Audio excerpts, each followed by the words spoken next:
Thank you for joining us this morning, Bonnie, and hanging out with us for these conversations. Where are you from? Champagne. Yeah. 50 miles out of town. Do you still live there? I live there. Do you drive into work every day? I did the first year, and then last summer my son bought a trailer, so I stay with them when he's gone to work. So then I don't have to drive back and forth. That's not a really unusual story, though, living in the Yukon. The commute sometimes is from the smaller communities outside of Whitehorse. What's your favorite part of having that kind of a commute? I mean, I like living there. I don't mind commuting, but this winter was so nasty. I stayed in town more than at Champagne. So on the weekends I go back, but because there's so much snow and stuff, like to leave early in the morning, like sometimes I have to be at work at 7, right? Yes. And the roads aren't plowed. And in the dark of winter. Mm-hmm. Well, what kind of, what kind of changes, we were talking a little bit before, what kind of changes have you seen around town over your life? Either your town, Chapel, or here in Whitehorse? Here in Whitehorse, like I grew up across the street, and all the changes, like where Walmart is, that was all swamp, Yes. Like, and then all of this, like this was White Pass and the train station and the trucks. Like, so there's a lot of changes. And we were talking about City Trailer Park, which was, if I recall correctly, I think that they cleared it out by 1979, but I have memories there as well. Yeah, and that's pretty much where the Greyhound station is, which is now, I believe, a new market too. So we're still seeing these changes happen. City Trailer Park was over here. Okay, see, yes. Because the train, White Pass was right here with their big truck thing, and then the trains would come in there to load the ore from the trucks. They had their buildings here, and then at the end of theirs over here, then it was City Trailer Court. That's okay. Yeah, I was really young, and I need sometimes these blanks filled in. But you were talking about the ore trucks. We don't see those anymore. No, there was the White Pass ones, and then after that was those green trucks. I forget their name now. I forget their name, but I recall in high school a friend of mine used to call them cupcake trucks. Yeah. Because they looked like cupcakes. Yeah, but White Pass had the big trucks with the box on it, because then when they would pull into here with the ore from Farrell, they had those big square boxes, and then they had that big yellow machine that would go up over the truck and pick up the box and then lift it off and then put it on the train. Did you ever catch the train to go see Santa Claus? I haven't, and I can't believe that that's not a part of my life. Now tell me about the train. Well, where the train station is at the end of Main Street there. Yeah. We used to go there because, Food Fair was the old grocery store across, T&D's. T&D's, yes. And so you used to have to go catch the train to go see Santa Claus come on the helicopter. And the old trains, they had just little wood pot-belly stoves, and so you'd have to get up really early in the morning. I don't even know what time it was, maybe about 8 o'clock. That was early on a Saturday. Pitch black out, 40 below. And we'd all go down to the train station. We were lined up. I remember my sisters and cousins, we'd be just like freezing. Get on the train. It was just as cold because those little stoves. And we'd catch the train out to McCrae there. Yes. And Santa Claus would land in the helicopter, come on the train and visit us, and then we'd catch the train back. You never did that? I did not do that. So the train, for people who don't know, the train stopped running in the Yukon back in '82. Somebody might correct me, but I don't think I'm off for more than a year on that. 1982. I don't know if they were doing Santa. No, this is when I lived on Black Street. Yeah. So, and I was like little, like going to Whitest Elementary. Yeah. So it must have been incredibly popular, though. Oh yeah, like for the amount of kids that, like there was only how many schools then? Whitest Elementary and Christ the King in Selkirk. Those were the only schools, and FH. So like all the elementary, there wasn't that many, you know, but everybody went there that were kids and caught the train to go see Santa Claus. In the last 20 years, I will have to say, we've seen a lot of newness, if you will, with retail and businesses up here. What are some of the changes that you see that have been maybe positive? Cultural Center. Yeah. This is like an awesome place. Like, even though I work here, but there's so many events and so nice to have one big place that you know, that you can have many different things at once. And the gathering opportunities.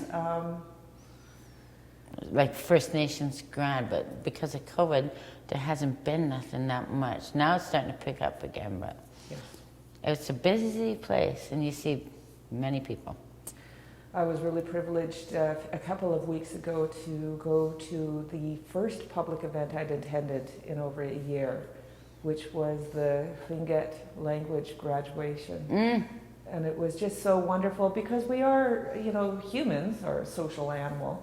I feel like, you know, at least for my family, Yukon Indigenous people are very social people. Very. We like to lay eyes on each other. You know, Dani, hey, how are you? How's your family? We need to know, right?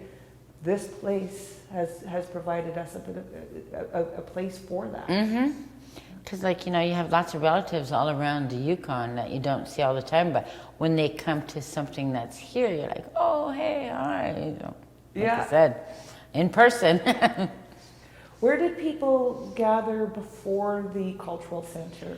It was Yukon Hall, the old Yukon Hall over there, and then it was CY That was, I think, the main place, and then the Quadaku, right? Yeah. And having the downtown location now. What's your job here, Bonnie? I'm the kitchen coordinator. That's my title. I run the kitchen here. So you get to make sure everyone's connected with the food. Again, another important aspect of our gatherings. Yeah. Do you? How do you like it? That's the best job I ever had. I got laid off last year for like, 5 months or something because of the COVID. Yeah. And then I was like, gosh. And then I came back, I was like, oh, yay. But it's quiet, but it's starting to pick up again. But what has been your favorite event to witness at the Cultural Center? First Nations grad. How many graduation ceremonies have you been able to see here? Well, I cooked at 3. So, holy, that's like a long time ago. What? I'd say, like 7 at least. 8. What's your favorite part of the graduation ceremonies? Seeing all the regalia of all the students, of how many, and walking in and all their outfits. I know the first Yukon First Nation graduation ceremony had 6 participants. And the way it was described to me, it was, you know, it was over in Riverdale at what was then called CYI, Council of Yukon Indians. Now it's Council of Yukon First Nations. We've gone from seeing 6 graduates in a small ceremony to one of, I think, the most celebrated events. Whether a person is Indigenous or not, I've seen the interest just really increase. That's the biggest event here besides Attica. But Attica's a week, right? Yes. This is only a 1-day thing. And when I cooked for it, okay, my son graduated 2013. So I cooked the ones before that. Maybe, yeah, something like that. And it's like for 600 to 700 people. Wow. So there is a job, right, you do for a paycheck, and vocations that we get into. But what do you get out of knowing that you are providing food in this way in such an important celebration? It's like, it's an honor to do it, and I love doing it. And seeing people smile and say, "Oh my God, that was so good! Thank you."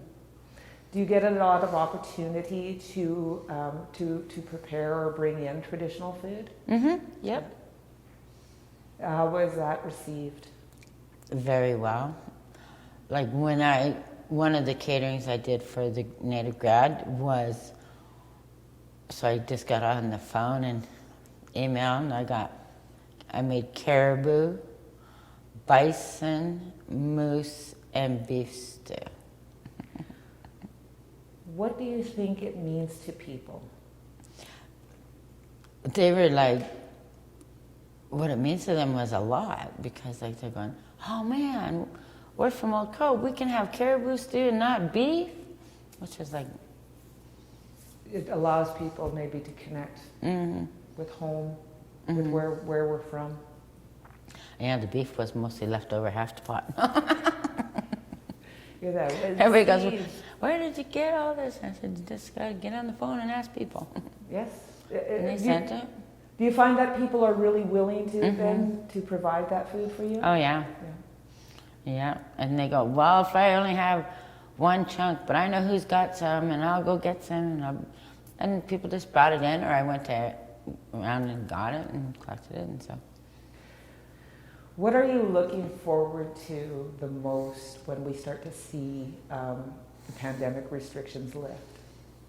To socialize. Yeah. That's like, I think that was the biggest shock. And like so many people, like a lot of the elders, because they couldn't go out and socialize, and now people are so used to being home and alone, like, you know, to go out to them now. Like my mom, like she's like, "Well, you know, if I don't have to go to town, I won't," like, because it's been a year that she's been home by herself like all day, and then we stop and visit. But you know, they're so used to being alone now. Yes. They need to slowly, it's going to be a slow process to get them out again. And we will be doing that. I think we recognize that importance of being together. Yeah, like, you know, even in like the old folks' places, they couldn't even have visitors. Yeah. That was like terrible. Must have been just terrible.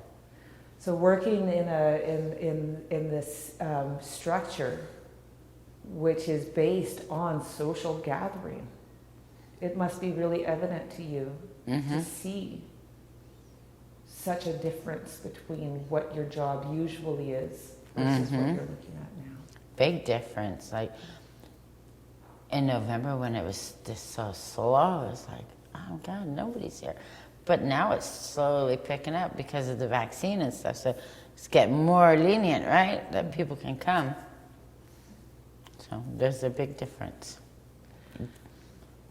in the last couple of months. Do you think then that the cultural center has helped to educate people? Oh yeah. Yeah. Yeah. And lots of students come here too on little tours, and then I make them bannock, and you know, they do the tours all around. Like there's always different exhibits too, right? That changes every couple of months. So they get the students in here and they do the tour. So Do you sometimes just wander around looking at the pictures? Yeah. Behave them a little bit like you're visiting as well. Yeah. It must be just beautiful to come to work here. oh yeah, like I said, it's the best jobs that I've ever had. Like I love it. Thank you really very much, for speaking with us this morning and telling us a little bit of your story, Bonnie. I really appreciate it. Okay. You're very welcome.